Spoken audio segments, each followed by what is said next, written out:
ઉપલેટાની સરકારી હોસ્પિટલમાં આંખ ઉઠવાના દર્દીઓની સંખ્યા વધી રહી છે, જેમાં દરરોજ 200 જેટલા દર્દીઓ આંખ વિભાગમાં સારવાર લઈ રહ્યા છે। ત્યારે આંખ ઉઠવાના દર્દીઓને આંખની સફાઈ રાખવા અને આંખને યોગ્ય સમયે પાણીથી ધોવા ડોક્ટર દ્વારા અપીલ કરાઈ રહી છે। નમસ્તે, હું ડૉક્ટર ખ્યાતિ કેશવાલા ગરેજા, ઓપ્થેલ્મિક સર્જન અને કોટેજ હોસ્પિટલના ઇન્ચાર્જ સુપ્રિન્ટેન્ડન્ટના જેમ અહીંયા કોટેજ હોસ્પિટલમાં કામ કરું છું।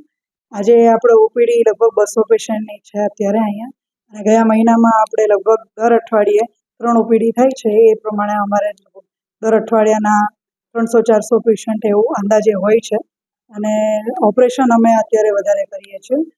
ઉનાળો છે છતાંય અમારું વેઇટિંગ લિસ્ટ એટલું હોય છે કે અમારે વધારે ઓપરેશન કરવા પડે છે।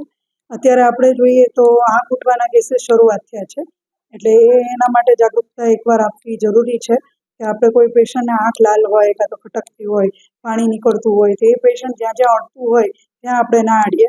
બીજી વસ્તુ, અગર આપણાથી અડાઈ ગયું હોય અને અનિવાર્ય સંજોગો એવા હોય કે આપણે દૂર ના રહી શકતા હોય, તો આપણે આંખમાં અડવું નહીં, ઘડીએ ઘડીએ આંગળા અડાડવા નહીં। પ્લસ અગર અડવું પડતું હોય તો આપણે હાથને પ્રોપર સાબુથી ધોઈને એના પછી જ અડીએ, તાકી આપણે આ ફેલાવ રોકી શકીએ। ગયે વર્ષે આપણે જોયું હતું કે બહુ વધારે સ્પ્રેડ થયો તો આંખના કેસીસ બહુ વધારે આવ્યા હતા। એ વસ્તુ આ વખતે ના થાય, એટલે અત્યારે જે પેશન્ટ શરૂઆત થઈ છે તો આપણે અત્યારથી જાગૃતતા આપીએ પેશન્ટ્સને કે આ ધ્યાન રાખવામાં આવે।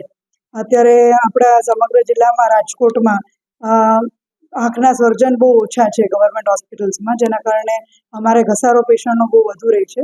અને અત્યારે લાસ્ટ વીક અમારે ગવર્મેન્ટનું જે અવોર્ડ ફંક્શન હોય છે, જે ગુડ રેપ્લિકેબલ ઇનોવેટિવ પ્રેક્ટિસ જેને કહેવાય ગ્રીપ, એ સમિટ થઈ હતી, જેના અંદર જે સારા કામગીરી કરતા હોય આખા ગવર્મેન્ટ સિસ્ટમમાં એના પ્રેઝન્ટેશન્સ હતા। અને એમાંથી સમગ્ર જિલ્લામાં આરડીડી ઝોનમાં, જેમાં 5 જિલ્લા આવે, રાજકોટ, મોરબી, જામનગર, દેવભૂમિ દ્વારકા અને રાજકોટ, આ બધા 5 જિલ્લાના પ્રેઝન્ટેશન્સમાં સૌથી ઉત્તમ કામગીરી માટે મને એવોર્ડ મળેલો, એટલે અમારા ડિપાર્ટમેન્ટના કામગીરીને બિરદાવ્યું છે ગવર્મેન્ટે, એના માટે અમે ખૂબ ખૂબ ખૂબ આભાર માનીએ છીએ। Thank you very much.